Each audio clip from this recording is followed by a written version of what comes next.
Assalamualaikum warahmatullahi wabarakatuh. Ketemu lagi di edisi terbaru Diskusi bareng Kak Anas. Kita sekarang lagi ada di salah satu tempat makan enak banget di bilangan Kemang. Kita ada di tempat namanya Bakwan Caksu Pak Kumis. Caksu Kumis. Mas Muto ya. Bakwan Caksu Kumis. Ini sebenarnya kalau di daerah timur legend banget nih, karena lahirnya, bukan lahir sih, awalnya itu di tahun 1990 ada di Jalan Tawes, Romangun, deket lapangan golf. Terus mulai bercabang, cabang-cabang, ada beberapa tempat, dan ini salah satu tempatnya ada di daerah Kemang Timur. Jadi kalau misalnya lagi lewat Kemang Timur, lihat bangunan warnanya kuning, namanya Caksu Kumis. Ini salah satu cabangnya dari yang di Romangun. Bakwan otentik, enak. Wah, ini gue baru kelar nih. Ini diangkat aja nih kayaknya nih. Ini juga Mas, silakan. Sorry ya, makannya nggak diliatin. Makasih Mas. Nggak boleh nggak bibita kali ya. Kalau misalnya ngiler, gue mesti traktir. Yeah. Tapi yang sebelah gue ini legend juga nih, dari Kota Kembang. Mana ada legendan doi ya. Kita ada Mahathir Alkatiri alias Atir dari Speaker First. Thank you man. Sama-sama Atir. Banyak makan banyak berat. Atir ini banyak pencampuran darahnya. Ada dari namanya aja udah ketahuan ini orang Tionghoa. Bukan ya? Alkatiri ya. Alkatiri Tionghoa banget. Atir ini ada Arabnya, ada Ambon lo, gue baru tahu ada Ambon. Iya, ada K-nya gue. Ada Ambonnya, terus ada Sunda juga, Tasik ya. Dan kalau ketemu Sunda itu udah pasti auto instan. Ngomongnya Sunda. Tolong dimaklumi nanti ya kalau misalnya. Ada subtitle-nya nggak sini? Sanaya di YouTube. Sanaya. Jadi kita juga punya paspor beda, paspor Sunda Empire ya. Sunda Empire. Presidennya Rangga ya. Jadi dimaklumi ya. Nah, kita sambil makan esnya nih dari Caksu Kumis juga. Ini katanya license langsung dari salah satu kayak lagi Sinar Garut. Sinar Garut. Kok bisa nih ada Sinar Garutnya? Iya Mas. Ini kalau anak-anak ITB nih nongkrong Sinar Garut udah pasti legend. Udah pasti nih. Pokoknya kampung gue, kalau nggak ada tukang es, tukang cukur, tukang kulit. bener banget. Oke. Udah ngobrol nih, ada Atir. Selamat atas peluncuran The Bible of Broken Man. Thank you man, thank you banget Kak, thank you banget. Wah, gue udah dengar semua sih. Iya. Dengar beberapa track teasernya di Instagram. Iya. Gue kaget deh, karena jauh lebih soulful dari Speaker First. Iya. Lo bukan balik juga sih, maksudnya lo lebih menggali rootsnya blues. Bener balik ke roots sih. Emang paling pas tuh balik ke roots gue sebenarnya. Oke. Jadi emang as a personal tuh memang gue baliknya ke sini sih. Oke. Baliknya ke sini. Tapi memang kita ngomongin dulu ya. Tapi gimana ceritanya nih album terlahir nih? Jadi balik ke Speaker First Kak. Benny Boni itu ngenalin gue musik dari 80 ke atas. Yang modern? Iya, ngenalin gue Stone Roses, Scarlatans, terus ya era-era itulah, New Order. Itu si Ben Bon. Ya karena mereka kan dulu sekolah gitar, dengerinnya kayak Guitar Heroes, Nuno, Van Halen. Sedangkan gue berhenti di tahun 70. 80 tuh gue berhenti. Tapi dari kecil emang dengerin itu? Iya, memang begitu. Jadi musik gue tuh 80 ke bawah Kak. 80 ke bawah. Jadi gue dengerin pasti Beatles lah. Beatles tuh kayak sekolahan SMA yang lu harus masukin semua orang. SD gitu kan. Kayak Beatles, dari Beatles tuh kesalahan gue menemukan The Doors sama Jimi Hendrix. Anjing berat gitu. Iya, kesalahan gue itu dari Beatles karena gue seneng. Gue termasuk Beatles yang Lennon banget. Beatles Stone dulu. Iya. Stone malah gue nggak dengerin sama sekali. Langsung ke The Doors karena yang gue tahu tuh Rolling Stones kan ngefans banget sama Mick Jagger ke John Lennon tuh kayak dia, wah ini keren banget. Abang-abangan, bener banget.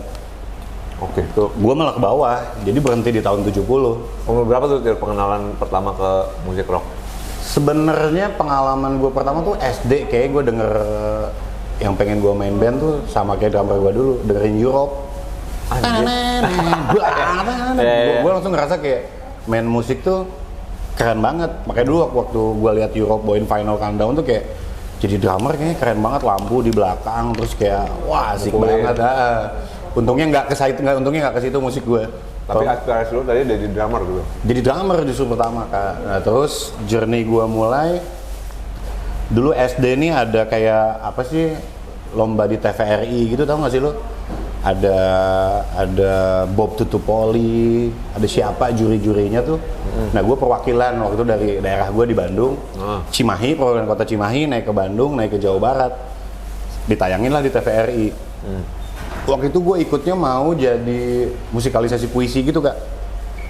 Puisi, baca puisi. Ambil dia temenin musik? Kagak, justru pas gue dateng karena tone vokalnya buat mereka kayak lu sih kayaknya bagusan nyanyi deh. Jadi gue disuruh besok datang lagi, tapi buat nyanyi. Gue inget banget nyanyi lagu SD apa, hamba bernyanyi, mencinta suara gitu-gitulah. Dan gue jadi juara waktu itu. Gak sengaja Kak. Nah itu kelas 4. Ini TVRI Bandung? TVRI nasional lah dulu kan. Dulu nasional, terus akhirnya begitu gue dapet, actually juara 2 sih. Cuman 1 sampai 3 nih lu bisa les di Purwacaraka gitu-gitu. Elvas era itu belum Purwa. Iya. Nah, itulah awal perkenalan gue kayak les vokal tuh gini ya. Tapi dasar basicnya udah, kalau anak rock katanya suka males kan ya. Kayak 3 kali les kayak udah tahu basicnya kayak udah gue udah bisa cabut lah.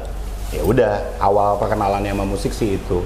Tapi bokap gue emang dia sering puter nggak sengaja. Gue waktu kecil gue males kayak dia dengerin Clapton, Bob Dylan, apa sih boring banget. Terus gue lihat kaset pertama yang gue lihat langsung gue buka tuh God Bless. Oke, apa sih musik-musik kayak gini? Lo dari keluarga bermusik bukan tapi? Bokap gue tuh dia main musik, terus om gue pemusik beneran, tapi termasuk yang tidak membolehkan main musik. Bukan mengharamkan tapi? Bukan mengharamkan, tidak boleh karena jadi seniman it's gonna be a long and winding road kan sih lu. Dia khawatir aja gitu, khawatir kayak orang tua zaman dulu. Kayak lu sering bilang kan dulu kalau musisi itu kayaknya jalan yang berliku, gelap, tidak jelas, badainya banyak. Bokap gue kayak dia sadar potensinya, dari kecil udah bilang lu boleh suka musik tapi jangan hidup di musik. Jangan berkarir di musik. It's gonna be hard man. Terus ya udah malah gue tapi ke hit saya gitu another level Kak. Kayak gue bener-bener nggak boleh main musik. Itu tuh dia kayaknya kejuaraan terakhir yang pertama dan terakhir gue ikutin karena dia lihat tuh anak gue punya bakat gawat nih. Gue dilarang banget. Anak keberapa? Paling gede gue. Paling gede dari 2. Cewek atau cowok? Cowok juga. Cowok juga. Keluarga Arab gila nggak lu? Nggak boleh main musik gitu kayak. Jadi gue udah nggak boleh main musik lagi. Jadi sejak saat itu gue main musik kayak sembunyi-sembunyi dan ada nih. Kayaknya anak Arab tuh banyak yang kayak gitu ya. Kayak bokapnya larang berkesenian karena. Dan kalau gue lihat maksudnya fakta kalau background keluarga Arab tapi masih boleh bermusik dan lo becomingnya sekarang dunia yang lo geluti berarti cukup moderat ya. Dan kan gue tahu teman-teman Arab kebanyakan yang dibatasi sama keluarga lo cuma. Justru karena gue bisa begini karena gue cabut dari rumah gue Kak. Jadi termasuk cabut gue. Jadi kayak sama bokap gue tuh gue sejak SMA cabut terus kayak karena it's not gonna work ya man. Bokap gue tuh kayak super keras ya udah Yemen, Hadramaut, mixnya K, wah udah bad blood aja udah nih kata gue. Terus akhirnya ya panas banget. Terus ya akhirnya gue cabut dari rumah, tinggal di sana sini, kenal teman-teman di Hari Rusli, ditampung di sana sini, terus kuliah. Untungnya gue sekolah agak pinter. Jadi waktu gue cabut dari sekolah tuh banyak bokap nyokap temen gue yang kayak kasihan, ngerti nggak sih lu? Ini anak pinter, sayang banget gara-gara cabut dari rumah masa nggak dibiayain gitu. Umur berapa cabutnya? SMA kelas 2 man. Lu kebayang nggak sih? Itu basic lu pindah-pindah di jalan. Pindah-pindah, jadi kayak gue jalan tuh anak-anak udah tahu tas gue tas camping gitu karena nginep di mana nih, ngerti nggak sih lu? Kayak pojokan jalan tuh yang di Bandung masjid kayaknya udah gue sebelum ada yang keliling masjid gue udah duluan man. Karena nebeng tidur di situ. Cuman muka gue untung Arab ngaji jago jadi aman kayak emang orang lagi itikaf di masjid. Banyak keturunan nih. Yoi gitu. Padahal emang gue gak punya tempat tinggal aja. Sampai akhirnya gue kuliah bisa cari kosan lah kayak gitu-gitu. Kayak gitu Kak. Ya. Jadi mungkin kalau misalnya lo boleh tahu akhir ini memang kalau gue denger sekarang baru ketahuan ceritanya. Nama di akunnya pun The Blues Traveler kayak gitu. Dan gue udah lihat beberapa episode yang udah tayang di Soleh atau di David Naif gitu. Kalau traveling itu esensial banget buat lo, perjalanan. Banget. Dan ternyata emang udah dimulai dari Benar. kayak gitu. Akhirnya gue sadar bahwa lu kayak baca beberapa referensi, gue suka baca kak. Kayak idola kita di rock tuh kayaknya memang mengalami ini di versinya masing-masing, sama keluarga, cabut, entah disupport atau enggak, hijrah dari zona nyamannya ke zona yang nggak nyaman untuk ngejar mimpinya, ngerti nggak sih lo? Ya gue ngalamin itu di versi cerita gue. Dan suka ada yang bilang, wah bang kok lu, kalau kata si David, lu berani banget pakai nama Blues Traveler. David Naif. Terus cuman lu yang pantas pakai nama itu karena dia tahu jawabannya positif. Tapi gue bilang, Fit, kalaupun lu bilang gue nggak pantas, gue bisa ada disclaimer bahwa buat gue blues yang gue pakai di The Blues Traveler itu bukan musik. It's a spiritual journey buat gue. Blues itu kan katanya when you feel the pain, when you feel that suffer, that's the blues gitu loh kak. Nah gue mengalami itu di cerita gue, nggak harus sama yang lain. Buat gue journey gue bermusik di titik tertentu yang mungkin buat orang belum nyampe mana gitu. Tapi buat gue, ini gue udah mimpiin dari kecil gitu kak. Pet ini tuh gue kejar dari kecil. It's hard, susah banget. Besar di keluarga yang musik itu karir yang tidak menjanjikan, ngerti nggak sih lo? Iya, keluarga gue Arab tapi nggak mengharamkan musik. Dia lebih ke, lu kayaknya jangan berkarir di musik, susah banget. Kayaknya semua keluarga pun begitu ya kak ya. Worried lah orang tua. Terus cuman karena bokap gue geng Hadramaut keras banget, sampai gitar pertama gua tuh sama dia dikasihin ke orang karena dia worried, karena dia tahu dia punya talentnya. Orang bokap gua suka nyanyi, orang gua kenal musik dari bokap gue gitu. Dia worried kayak, wah anak gue serius nih, 17-an menang mulu, sekalinya ikut lomba nasional dapat juga, wah bahaya juga nih anak udah deh. Jadi gua kayak di detox musik sama bokap gua sejak saat itu. Tapi gua punya pengalaman itu, mendengarkan musik-musik yang bokap gua dengerin tuh jadi mahal kak. Gue tuh kamar sampai ditaruh di luar sama bokap gue, sampai ditaruh di luar. Kamar gue di rumah dulu di luar gitu. Jadi kalau mau ke kamar gue harus keluar rumah ke halaman baru bisa ke kamar gue. Jadi ketika bokap gue putar tuh gue dengerin di yang apa lubang kecil tuh gue ngalamin gitu kayak anjing. Tapi shitnya tuh malah bikin gue makin gila sama musik. Makin dilarang tuh makin penasaran. Wah makin gila. Malah artis-artis idola gue yang gue suka Indonesia tuh karena bokap gue seneng Chrisye. Karena bokap gue doyan banget sama doi, Ebit GAD gitu. Ya karena dia seneng folk gitu ya. Dylan dia dengerin, jadi kayak secara nggak sadar, gue sadarnya sekarang, wah gara-gara si kampret nih gue jadi doyan musik. Dia malah membuat gue jadi mutan gitu, jadi kayak makin gila sama musik. Tapi persimpangannya itu justru dimana lo memutuskan, ya udah deh, gue lebih milih mau mengejar mimpi jadi musisi atau berada di dunia musik dengan cara ninggalin rumah mau nggak mau gitu ya. Harus, kalau nggak habis badan gue digebukin bokap gue men. Anak Arab kan gitu. Kagak main kalau zaman sekarang Instagram kayaknya bokap gue udah gue laporin polisi. Jadi sebenarnya gue nggak punya cita-cita mau jadi musisi, enggak. Waktu itu cuman gue suka musik, that's it. Jadi lo cuma sesimpel mau ngedengerin dan gue pengen dengerin musik, cuma nggak bisa di rumah gitu. Cuman nggak bisa di rumah. Terus zaman dulu kan era 90-an lu kalau mau nongkrong tuh harus punya bakat tak kak. Main skateboard ke, main musik ke, what I can do best cuman main musik gitu kan. Anak tongkrongan tuh nggak bisa cuman asal ganteng nongkrong, lu siapa ya? Bikin kopi kan zaman dulu gitu kalau nongkrong di tongkrongan kan gitu. Yang bisa ngajak gitar siapa? Kayaknya dulu semua sama ada di warung gitu. Teman. Jadi gue dulu karena keluarga gue Arab gitu, jadi dibesarkan gue kayak ketua rohis di daerah gue. Kalau gue sakit, ibu-ibu pengajian tuh ke rumah gue semua man. Lu Arab lancar ngomong? Kaifakal kayak akhi. Ya jadi kayak emang udah biasa di rumah sehari-hari. Gue dari SD tuh, nih guru gue tuh dia dari SD nih, Dekan Tarbiyah Universitas Islam Bandung. Masya Allah. Ada nih Pak Sobar, gue masih inget banget. Dari kecil bacaan gue kitab kuning gitu kak. Tapi kan itu keilmuan, ilmu sama amal tuh dua hal yang berbeda gitu kan. Dan harus bersamaan juga. Iya, dan the thing maksud gue di keluarga gue itu biasa. Karena gue Arab, jadi di budaya gue belajar kitab kuning, belajar kitab tuh biasa banget. Ini kan roots lu gitu. Nah jadi nggak ada yang sesuatu yang spesial. Jadi kalau ada yang belajar kitab ngerasa spesial, biasa aja sih.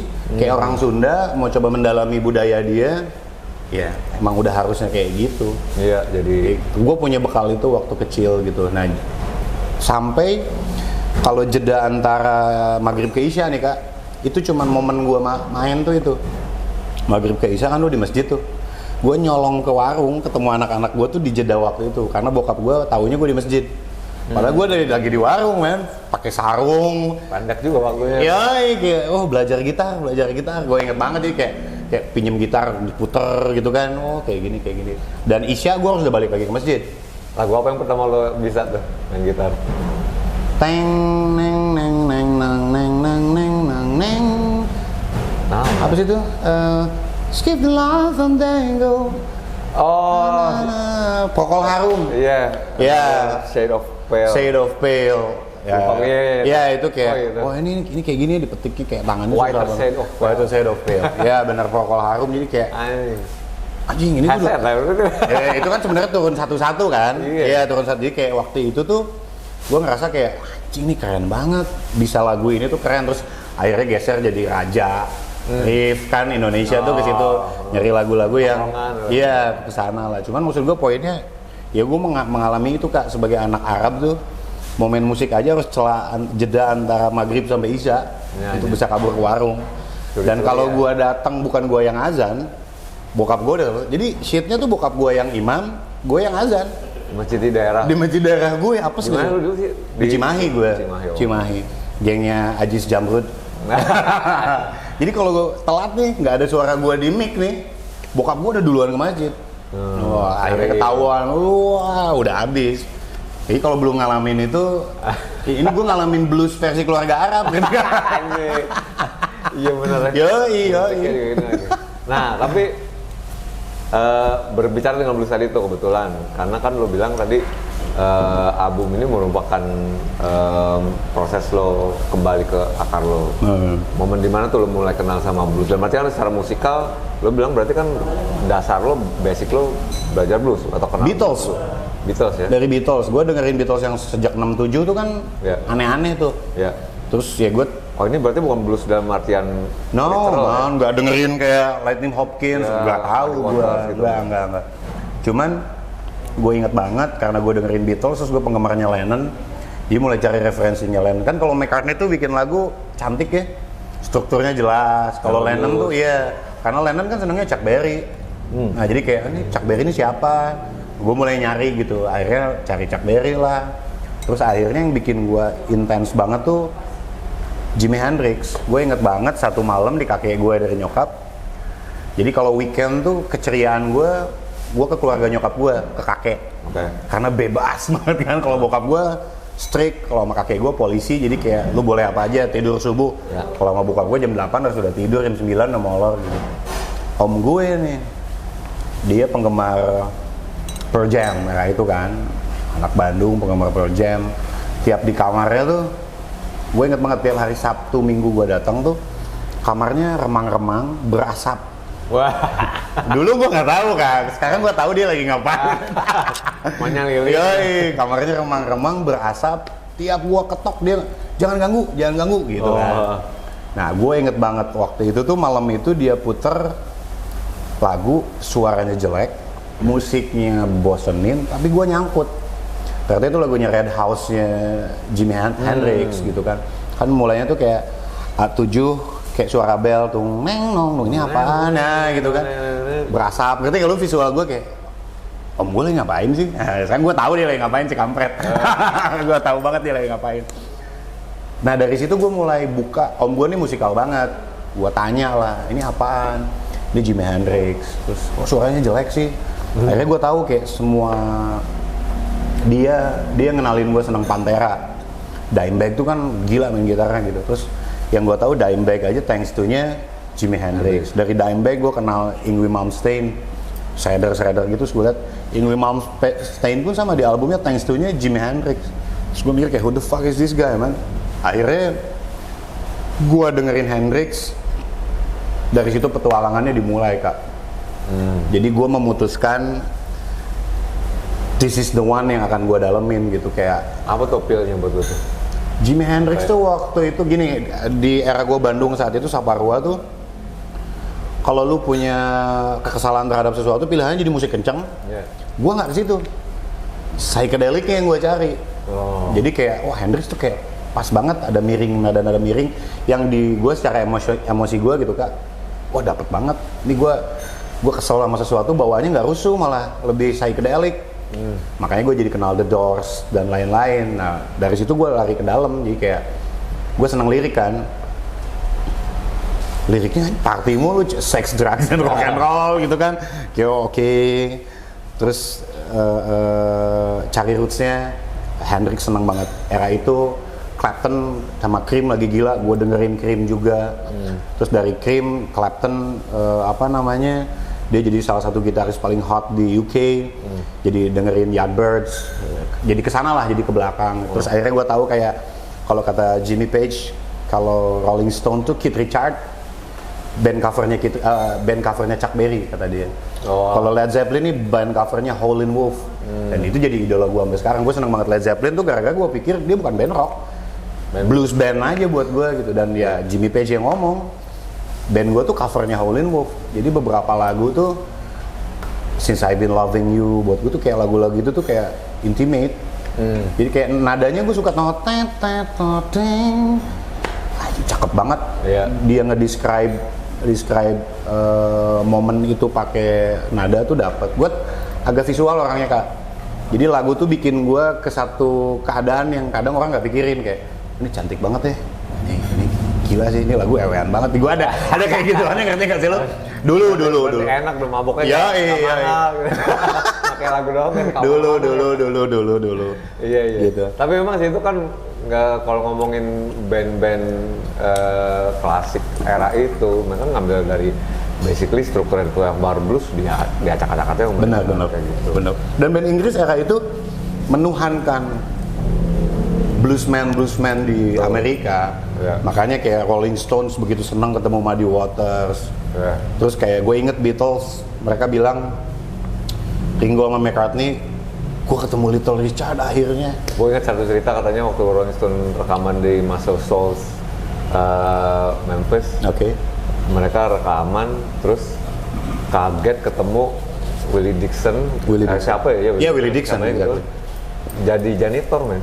Jadi tukang bersih WC di ini. Gue merinding ya. Anjing lu Tuhan gua. Kenapa lu bersihin WC? Iya. Jadi mereka itu juga salah satu balas budi mereka ke ininya ya. Iya, benar. Jadi musisi era, gue merinding sih. Musisi era itu betul-betul berkiblat kepada musisi blues di sana. Gue ingat James Brown datang karena era Chess Records tuh kan. Jadi kayak kita kayak tahu, oh nongkrong tuh semua anak sekarang misalkan di M Block, gitu kan. Lu harus datang ke Little Richard. Dia datang, Little Richard masih jaga di toko fast food di Amerika, di restoran. Terus James Brown bilang, lu gede banget, tapi kok masih kerja di tempat gini? Minggu depan gue udah jadi rockstar, kata Little Richard gitu. Jadi kayaknya mereka masih berproses OTW ke sana, ngerti nggak sih lu? Dan mereka masih melakukan daily life mereka masing-masing gitu. Nah, gue rasa ini yang bikin musisi-musisi segede apapun tetap respect sama mereka, karena mereka blues tuh buat gue, lu nggak bisa ngomong kak, lu harus hidup ngejalanin versi masing-masing ya. Lu harus ada di fase itu ya, kerja kayak James Brown, hidup di hutan, nggak ngerti bisa jadi superstar kayak gitu. Dia ditinggalin di tantenya, yang tantenya ternyata hooker di satu tempat lokalisasi kayak semua Ray Charles, semua ngalamin itu gitu. Ya kita nggak harus kayak gitu, cuman gue merasa gue punya versi cerita gue sendiri soal itu. Makanya lu bilang kalau buat lu tuh blues tuh perjalanan ya? Perjalanan, gue nggak ngomongin musik, musik. Kebetulan gue seneng blues karena rootsnya sama. Mereka punya nada-nada ini tuh kan, blues tuh katanya karena blue note, nada yang hilang itu di piano. Mereka cari tutsnya ada yang hilang kak, the blue note-nya itu sebenarnya dari situ makanya blues. Terus tapi yang bikin gue relate sama cerita itu karena cerita mereka memulai musik ini susah.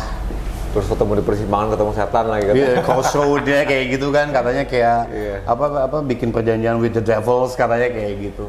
Kalau lu persimpangan lu ketemu blues itu tahun berapa? Umur berapa? SMA kelas 2 itu. SMA itu oke. SMA kelas 2 itu. Jadi kayak gue ngerasa kayak gue harus udah milih sih di sini. Milih dalam arti. Jadi gue nggak cabut dari rumah. gentleman sama bokap gue duduk, kayaknya gue udah nggak bisa bareng lu lagi. Terus bokap gue kayaknya challenging, karena dia pikir gue bakal balik lagi, kayak ya udah kalau lu mau cabut silakan, fasilitas gue cabut ya, it's okay. Taunya kagak balik-balik nih, ya mampus lu, kagak balik-balik gitu kan, jadi kayak ya somehow gue tahu cerita dari sama nyokap gue masih baik relasi gue, tapi sama bokap kan gue nggak pernah ketemu since then tuh kayak masih ada dua-duanya. Masih ada dua-duanya, terus dia kayak memilih kalau lu mau kita sepakat untuk nggak sepakat. Jadi dalam hal ini kalau ini baik buat lu silahkan, tapi ya lu harus berhubungan baik sama orang tua, sama nyokap lu terutama gitu. Jadi kayak waktu gua sign BMG tuh lebaran kan, nyokap gue tiba-tiba telepon gue, gue panggilnya A sama nyokap. Ini kenapa orang-orang nyelamatin gue, katanya selamat anaknya sign sama BMG.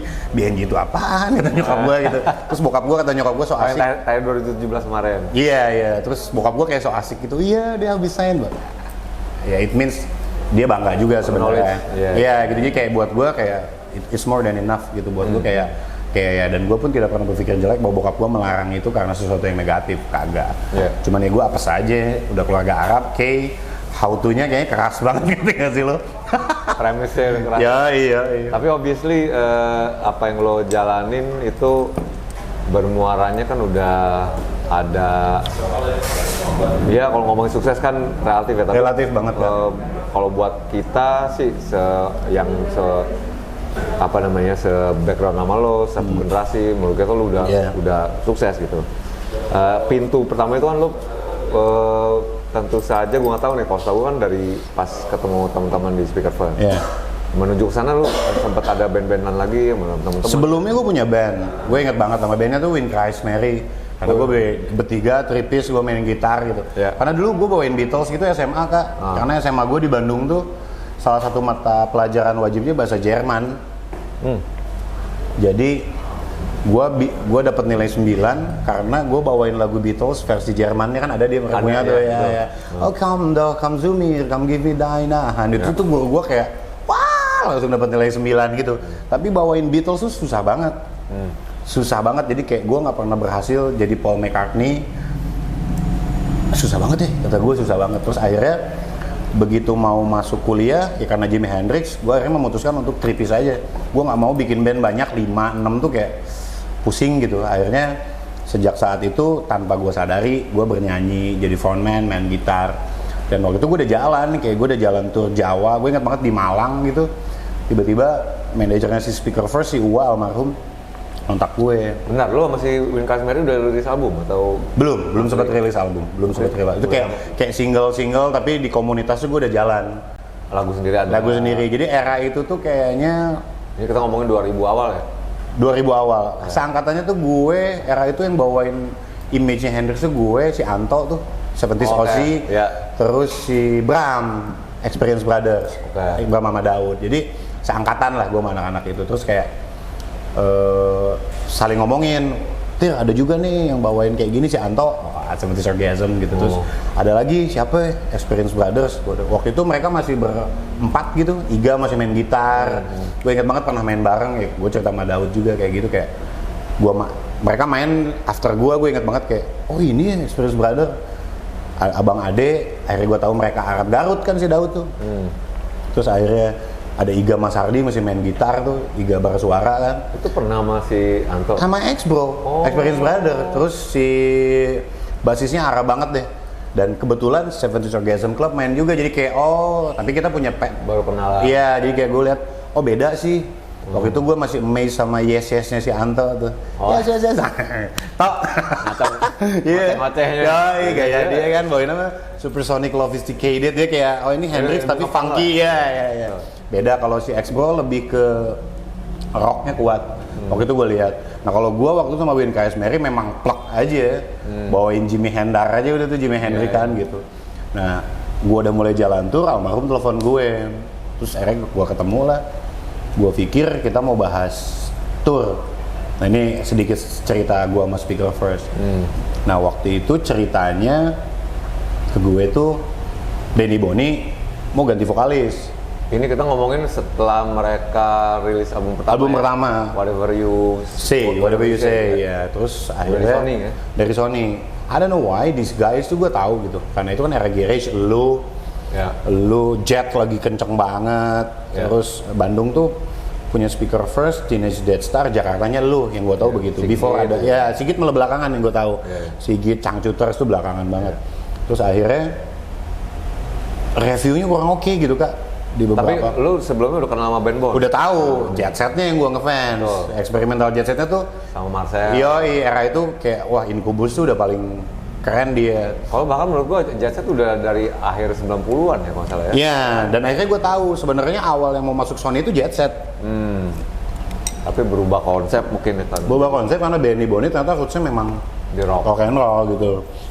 Dan Marcel sama Santi cabut. Pop. Jadi ku akui itulah kecil ya. Terus Lalu di kontak di saat mereka udah rilis album pertama. Udah. Nah, waktu itu mau ganti vokalis. Terus akhirnya kenapa tuh mereka mau ganti? Kurang pas vokalisnya yang ini dengan konsep bermusik mereka. Terus ya gue pun nanya, kenapa mau ganti? Kurang pas. Lah ini album yang pertama sebenarnya We Can Do More si kembar nih. Gitu. Jadi kayak mereka ngerasa musik mereka kurang pas dengan karakter si Reda tuh kan Johnny Rotten, indies banget gitu kan. Susu Putih kan indies, terus kayak sekarang mau kayak gimana? Ya mereka udah mulai dengerin waktu itu Kings of Leon album Youth and Young Manhood 2002. Nah vokal gue ke situ, gue kaget ada orang yang dengerin itu. Gue lagi seneng banget album itu gitu, album yang pertama ya, mini albumnya malah. Gue kaget si Ben Bon tuh lagi southern rock banget. Terus dia bilang si Reda nggak akan bisa nyanyi kayak gini tuh. Tapi lu beres kan berdua. Nah waktu itu gue nggak tahu ada internal apaan karena memang bukan urusan gue. Terus akhirnya mereka ternyata udah mempersiapkan mencari vokalis untuk mengganti Reda karena lebih ke musik sih kak. Dan lo bilang lagi menuju album kedua atau ya? Lagi menuju album kedua. Nah, lagu. Di tengah proses ini ternyata Reda memutuskan cabut. Ya jadi kayak kalau bahasa si Benny tuh gayung bersambut kayak oh memang si Reda udah nggak di situ juga passion musiknya. Ya. Jadi buat mereka ya kalau ada yang udah hilang malah passion bermusik. Iya, jadi kayak baik-baik aja karena si Reda ngerasa, gue nggak ada berkelahian memang karena band-bandnya pengen nyari vokalis baru, si Redanya pas mau cabut, ketemulah sama gue gitu, itu tuh 2006an gitu, 2006 ketemuan, udah jalan, masih sama Sony, terus akhirnya proses album kedua udah mulai itu kan? Dimulai itu, gue recording. Lo ikut terlibat nulis lagu atau nyanyi? Enggak, itu masih template-nya si Reda, makanya gue hafal liriknya. Wah ini liriknya udah mulai berislam-islam nih, gitu setiap malam dengan, gue inget ada satu lagu, setiap malam dengan sinar dan apa bulan gitu tidak itu kayak, jadi kayak udah mulai polanya udah kelihatan. Dan gue tanya ke si, nggak tahu nih si Reda mungkin lebih tahu kenapa bikin lagu itu, tapi gue tanya ke si Benny, dia udah mulai ikut mendalami hal itulah, which is okay juga, nggak ada masalah. Ya reference paling bagus kalau lu bisa bikin dari Quran, keren banget gitu buat lu. Tapi bentar, maksudnya lu di proses kedua, album kedua ini bisa muda dan berani ya? No, itu album ketiga malah. Oh itu kedua? Dunia Milik Kita, yang Dunia Milik Kita ya. Yang kedua apa jadinya? Itu album kedua. Album Dunia Milik Kita, oke. Album Muda dan Berani itu udah gue. Oke. Makanya musiknya berubah. Iya, di Muda dan Berani itu masih settingannya lagu-lagu yang peninggalan. Enggak, itu full. Jadi yang Reda tuh Dunia Milik Kita, Muda dan Berani itu udah gue yang bikin. Ya. Kayak Pak Baliut orang kayak, jadi yang satu tuh udah dirilis dengan Reda. Whatever You Say. Yang kedua itu udah Dunia Milik Kita. Udah malu ya. Reda yang bikin, vokalisnya gue. Gitu. Nah, Dunia Milik Kita album ketiga kita udah bareng. Nah, jadi kalau lu tanya speaker first tuh ya Dunia Milik Kita, Muda dan Berani. Yang sekarang nih ya. Yang sekarang udah beda lagi, Kak. Muda dan Berani itu terakhir kita rilis di Indo kan 2011 2010 ya 2010. Maksudnya dengan formasi ini ya? Formasi gua Benny Boni itu Muda dan Berani. Dunia Milik Kita even gua yang nyanyi itu masih karyanya Reda ada di situ. Oke. Dan itu makanya ada perpindahan drastis banget. Makanya Muda dan Berani Kings of Leon-nya berasa, Black Rebel Motorcycle Club-nya berasa gitu. Karena ya si Benny bilang kalau gue bawa si Reda ke sini nggak akan dapet Tir, karena ini harus nyanyi, ini tuh nyanyi gitu. Oh si Reda kan pang banget deh, gue denger tuh sampai R-nya ya Johnny Rotten. Oh ya gue paham, jadi kayak kenapa si Benny waktu itu memutuskan mencari vokalis baru tuh kayak gitu, Kembar tuh. Dan pertemuan pertama gue sama Ben Bon ya itu, album itu ngomongin Kings of Leon, Southern Rock, image-nya tuh anak-anak nggak tahu dari album kedua tuh Southern Rock banget lah, gitu. Jadi di Bandung tuh kayak gitu image-nya udah apa namanya Thin Lizzy, terus Amerikanya tuh kayak Blackberry, Allman Brothers gitu-gitulah. Oh, Ram Jam Udah kayak gitu-gitu. Jadi kayak dan gue cocok gitu karena ya sebenarnya itu blues kan Ariko dalamnya. Gue ngeliat majalah Trax waktu itu lagi buka-bukaan. Wih, Speaker First, vokalis baru, gonjos jago. Hippie. Masih panjang rambutnya. Iya. Ya kayak gitu Kak. Nah, akhirnya jadi waktu itu sih isu lain di luar musik nggak jadi concern anak-anak. Perihal pilihan Reda sendiri ya kita respect, nggak ada masalah. Nggak ada masalah sama sekali. Cuman yang perlu gue lurusin ya itu sebenarnya memang sebelum dia cabut pun anak-anak memang udah ketemu sama gue. Iya. Dan sedang mempertimbangkan untuk berganti vokalis. Dan Gayung Kesambut memang di atas ngasih caranya smooth. Si Kembar kan anti konflik ya, cinta damai, taunya Redanya cabut. Oke ya mangga punya pilihan sendiri, kita mau gas lagi gitu. Lancarkan. Kayak gitu, sebenarnya gitu sih. Apa yang lo bawa ke Speaker First versi itu tuh waktu itu? Yang membuat lo beda dari yang versi sebelumnya sama Reda? Gua ngerasa beda banget ya. Ya tadi gue nambahin rootsnya si Ben Bon aja. Karena si Reda kayaknya ada di era yang sama sama si Ben Bon kan. Indies, ya si Ben Bon indies berat gitu. Jadi begitu mau bermanuver ke musik yang lebih dalam, rock and roll tuh kan bentuknya beda-beda ya Kak. Beda-beda, ada yang bener-bener harus bisa nyanyi. Ada yang karakter kayak Mick Jagger gitu. Itu kan karakter, ada yang harus bisa nyanyi kayak Little Richard, nyanyinya bener-bener nyanyi gitu. Nah kayaknya si Ben Bon mau explore ke sana waktu itu. Dan gua saat itu nggak menemukan juga alasan gua main gitar nyanyi karena nggak menemukan gitaris yang pas untuk itu. Jadi gua merasa klop aja sama si Ben Bon. Gua memang nyari gitaris bener, Ben Bon nyari vokalis gitu. Jadi kayak di roots yang sama. Ya udah, gua merasa kalau lu tanya apa yang beda, kayaknya gua bawa musik si Speaker First lebih roots aja. Iya, dan gue belajar musik modern dari si Kembar. Mereka kayak efek sound tuh sampai sekarang gue lagi bikin single baru tuh amazed terus kayak anjing bisa kayak gini si Kembar ya. Sedangkan gue dibesarkan di musik yang nggak main efek kan, mainnya soul gitu kayak kalau bisa plug and play, bawain lagu I went down to the crossroad. Yang penting itu gitu kan. Kalau si Ben Bon kagak. Explore dulu. Wow, segala macem jadi kayak gua masih Ben Bon selalu amazed dengan porsi masing-masing. Si Kembar selalu anjing kolot ke gua gitu kan. Ada yang gini tuh ada, dan gua selalu amazed ada ini apaan nih tahun apa ya kayak selalu bikin amazed masing-masing gitu kan. Kayak gitu. Bawa warna baru ya. Bawa warna baru. Tapi yet you guys went through a hiatus. Bahkan nggak tahu bisa dibilang bubar dulu sementara bagaimana tuh? Dari waktu itu setelah 2011. Waktu itu tuh masalah personal banyak banget Kak. Masalah personal banyak banget. Semua punya pasangan, ada yang menikah, ada yang enggak gitu kan. Kayak berkali-kali gue bilang kalau di channel mana musuhnya ngeband tuh kerja sama keluarga. Sama keluarga. Nah fase ini bukan dalam arti bukan ya. Adaptasi sama itu agak susah sama pasangan, sama apa namanya komitmen berumah tangga, bekerja, komitmen baru kan. Susah maksudnya untuk di. Iya ya, beradaptasi aja itu maksud gue. Nah era itu tuh gue melihat anak-anak berantakan banget sama begituan yang mempengaruhi ke musik kita. Akhirnya gue yang memutuskan Ben udah dulu lah sampai kita bisa beresin ini semua. Lu adaptasi dengan kehidupan baru, lu gue waktu itu masih berlima Speaker First kan. Kita balik lagi.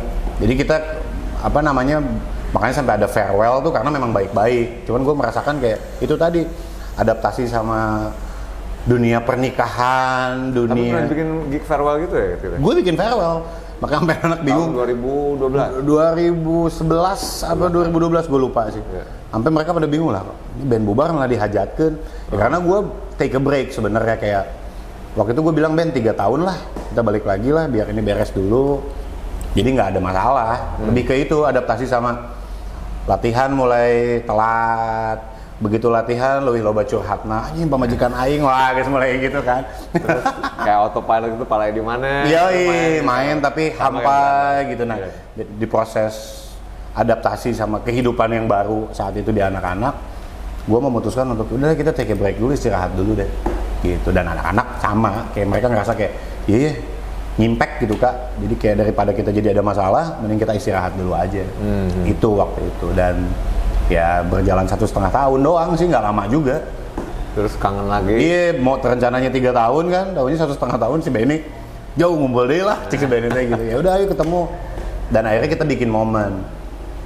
Waktu itu keluar dari mulut gue, era itu tuh kayak banyak band keluar kan, teman-teman udah duluan, Moka, Sigit, lu juga sempat keluar, terus teman-teman si Burger Kill udah pada keluar. Terus gue bilang sama anak-anak, take a chance yuk, keluar, kata gue. Akhirnya sebagai penggemar musik Inggris gitu ya, wah ini Led Zeppelin, ke Inggris yuk, ngapain, kagak tahu, pokoknya kita ke Inggris aja. Awalnya gitu kak. Tapi benar, gue ingat ketemu lu tuh kan yang kita manggung di TVRI dulu ada Buaya Beat Club. Taman Buaya Beat Club. Jadi di komplek TVRI Jakarta sebenarnya itu ada. Lu sama Ziggy Zaga ya? Betul, ada bagian namanya Taman Buaya di situ. Nah itu dibikin di kemingguan. Gue dapat gig itu dari anak-anak Ruru Radio. Oke. Kayak gitu, nggak tahu lu dari mana tuh masuk itu. Tapi kaget gue ketemu. Gila ada di sini. Gue ngeliat itu ngeliat box gitar lo, box apa perabotan lo, speaker first. Gue bilang, ini speaker yang mana? Gue gitu, mungkin bos gue kan gue setahu gue memang udah, gue belum tau lo bubar tapi lagi nggak aktif lah. Iya. Wah ada lagi, langsung ketemu lo di belakang kau, lo anjing balik lagi lo gitu. Oh iya ketika mana anak lo lagi mau ini lagi aktif lagi gitu. Nah itu perdana itu ya. Itu udah poin mau ke Inggris apa udah mau ke Inggris, baru mau berangkat? Mau berangkat, formasi baru. Jadi sejak album Muda dan Berani gue main bass kan. Betul. Terus akhirnya kita memutuskan ganti drummer, masuklah Daud Experience Brother karena deket gue sama Bram.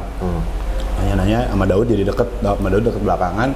Gue butuh adaptasi gitu loh sama dia, dan akhirnya gue main di beberapa media lah. Salah satunya itu paling pertama malah. Iya. Buaya Beat Club tuh pertama kali gue main lagi kayak ngetes si Daud, gue dan Benny untuk vibrasinya gimana gitu, chemistry-nya kayak gimana, cocok nggak, bla bla.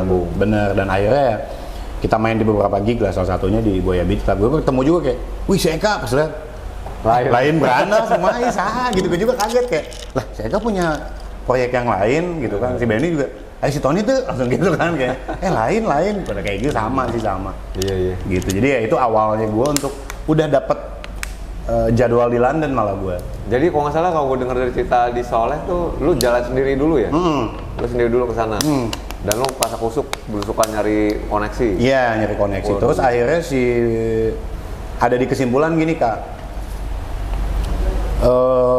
venue-nya tuh bisa didapat selama lu bisa di sana. Tapi gue butuh akses pemerintah untuk bawa alat, perizinan dan lain-lain. Nah si Benny yang dapet. Yang Indonesianya ini gitu lah. Birokrasi lah ya. Birokrasi. Nah akhirnya kita main di Pottersfield. Singkat ceritanya dapat di Pottersfield, gue dapat beberapa jadwal via email.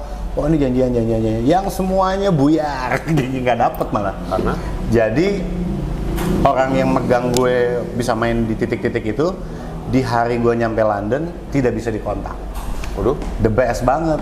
Jadi kayak ya akhirnya anjing gue anak-anak kayak, jadi tour pertama itu merchandise-nya yang langka tuh. Semua jadwal di punggungnya tuh nggak ada yang pas gitu. Jadi akhirnya gue sampai main di Pottersfield, gue bilang sama anak-anak, Joe, itu bisa dikontak anjing si bangsat tuh. Lu berempat tuh udah jalan? Berempat, dengan formasi Daud udah ada. Sama ada tim juga, 6-7 orang lah. Satu timnya tuh, jadi kayak, gimana nih?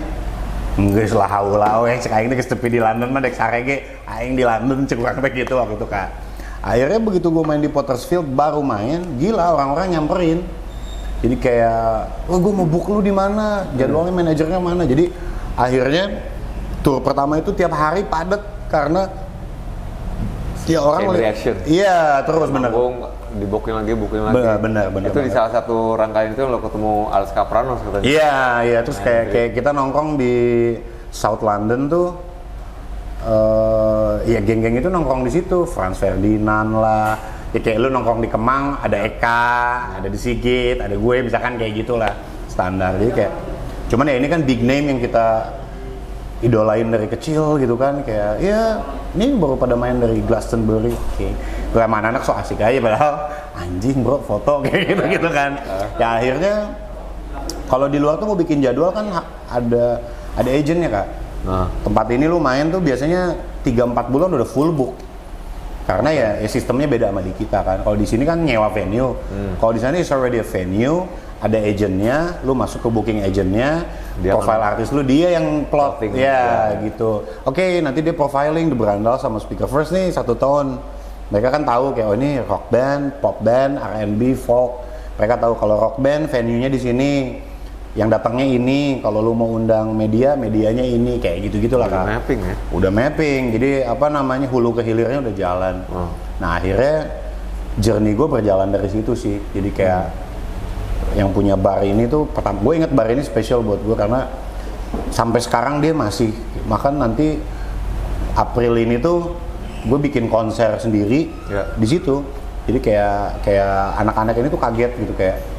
Gue underestimate sama kalian gitu karena mana anak manajemen booking ini? Iya underestimate karena kan nggak bisa. Jadi kayak temen gue tuh pasang kepala kak, orang London asli, lu harus bawa dia main, dia bilang nggak bisa kata dia, ini kan ada di jadwal, lu harus bawa kalau nggak lu yang nyesel. Dia bilang kayak lu lah, wah kalau si Eka yang ngomong nggak mungkin di band jelek kayak gitu lah. Akhirnya gue main, headliner gue mau main di Glastonbury, itu headlinernya yang foto sama kita kak. Anjing. Jadi kayak buat gue, nah ini selila yang barudak biasa wae gitu. Headlinernya? Apa? Headlinernya siapa? Aduh, bandnya naon ya karenanya. Jadi pokoknya dia main di Glastonbury. Manfred Edson yang gitu bukan? Bukan. Produser Gua bukan. Cuman dia kayak band baru yang lagi asik banget. Oh, gue main di Glastonbury besok. Wah, kayak gitu-gitu. Dan gue sama anak-anak kayak ya udah nggak apa-apa bisa main dia udah syukur. Taunya kayak steal the show lah. Sampai gue inget banget gue masih bandbon tuh mojok karena ya bukan orang situ kan, mojok semua orang pada datang. Padahal band ini mau manggung, jadi yang di dalam pada keluar kak. Sampai bandnya keluar. Kalian keren bisa sampai si bodyguardnya kulit hitam gitu kan jagain, lu nggak boleh gabung ke gue kata. Gue bilang kenapa lu kayak gitu kan mereka artisnya enggak bos gue bilang lu harus dijagain. I mean they really respect about the music, maksud gue gitu loh poinnya. Even mereka lebih terkenal. Good music is always a good music gitu kak maksudnya kayak mereka respect dan akhirnya gue ke dalam.